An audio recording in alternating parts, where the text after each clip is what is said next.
அப்படின்னு இன்றைக்கி நாங்கள் வந்து கொவன்ட்ரியில் இருக்க ஒரு விநாயகர் டெம்பிளுக்கு தான் கிளம்பி போனோம். போகிற வழியில் சூப்பராக இருந்தது கிளைமேட் பார்க்கவே.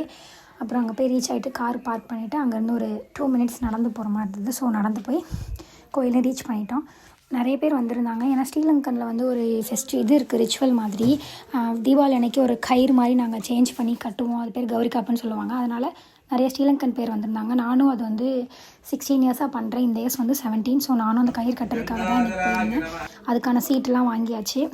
இப்போ வந்து நெக்ஸ்ட்டு கயிறு கட்டுறதுக்காக போய் உட்காந்துட்டேன்.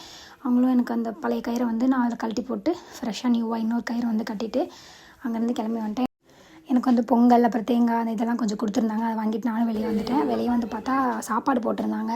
எப்படி கோயிலில் சாப்பிடாம வந்தால் எப்படி அப்படின்னு சொல்லிட்டு போய் சாப்பாடு வாங்கி அதையும் சாப்பிட்டுட்டு டேஸ்ட்டு சூப்பராக இருந்துச்சு. சாப்பிட்டு அங்கே வந்து வீட்டுக்கு கிளம்பிட்டோம். வர வழியில் எல்லாம் வெயிட் பண்ணிட்டு ஜாலியாக இருந்தது. இது மாதிரி மினி வ்ளாக்ஸ் பண்ணோம். Follow for more videos. Bye. பார்க்கலாம்.